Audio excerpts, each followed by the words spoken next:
आज निर्जला एकादशी की सभी को बहुत बहुत जय श्री कृष्णा, जय श्री राधे। ओम नमो नारायणाय। मैं अध्यात्म गुरु महामंडलेश्वर स्वामी कृष्णानंद श्रीधाम वृंदावन से आज निर्जला एकादशी है और वर्ष में 24 एकादशियां होती हैं और यदि अधिक मास होता है तो 2 एकादशी और बढ़ जाती हैं तो 26 एकादशी होती हैं। और यदि कोई आज की जो ज्येष्ठ शुक्ल पक्ष में एकादशी पड़ती है, इसको निर्जला एकादशी कहते हैं। इसको भीमसेनी एकादशी भी कहते हैं, इसको पांडव एकादशी भी कहते हैं। इस निर्जला एकादशी का व्रत जो कोई कर लेता है तो उसको वर्ष भर की एकादशी करने का फल प्राप्त हो जाता है। आज के दिन का अत्यंत महत्व है। भगवान श्री कृष्ण से एक बार युधिष्ठिर ने पूछा कि ज्येष्ठ मास के शुक्ल पक्ष की एकादशी का क्या महात्म्य है, तो सभी एकादशियों का महात्म्य बताया भगवान श्री कृष्ण ने, लेकिन जब ज्येष्ठ शुक्ल पक्ष की एकादशी का महात्म्य बताने की बात आई तो उन्होंने कहा पास में बैठे हुए व्यास जी महाराज बताएंगे।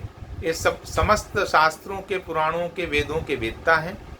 उस समय व्यास जी ने बताया कि ये जो ज्येष्ठ मास शुक्ल पक्ष की एकादशी है इसको निर्जला एकादशी कहते हैं। प्रातःकाल सूर्योदय से लेकर के अगले दिन सूर्योदय तक जल को ग्रहण नहीं किया जाता है, तब ये पूरी होती है। प्रातःकाल स्नान करके और ये संकल्प लेना चाहिए, भगवान श्री हरि नारायण का ध्यान करते हुए, शंख चक्र गदा पद्म धारण किए हुए भगवान केशव से ये प्रार्थना करनी चाहिए कि आज मैं निर्जला एकादशी का व्रत हूँ। हे प्रभु, मुझे शक्ति दीजिए जिससे मैं एकादशी का व्रत ये पूर्ण कर सकूँ। और इस प्रकार पूर्ण रूपेण निराहार रह करके और जलाहार का परित्याग करके इस एकादशी का व्रत करना चाहिए। और इस दिन जो है आप केवल कुल्ला कर सकते हैं, आचमन के लिए मुख में जल डाल सकते हैं, लेकिन इस दिन जो है जल ग्रहण करने का कोई विधान नहीं होता है।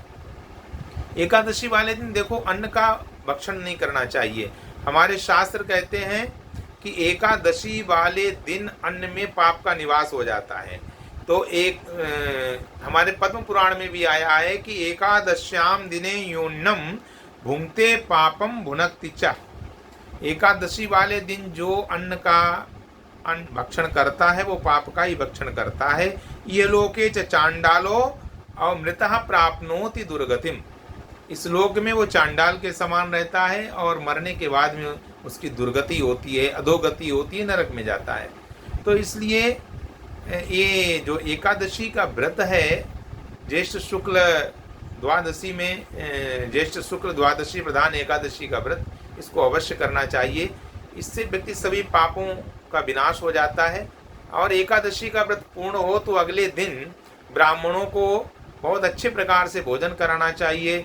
उनको भोजन है, वस्त्र है, जल का दान है, खड़ाऊं, छत्र, सोना चांदी आदि का दान करना चाहिए, जिसकी जैसी क्षमता हो। मैं पुनः निर्जला एकादशी की सभी को बहुत बहुत शुभकामनाएं देता हूँ।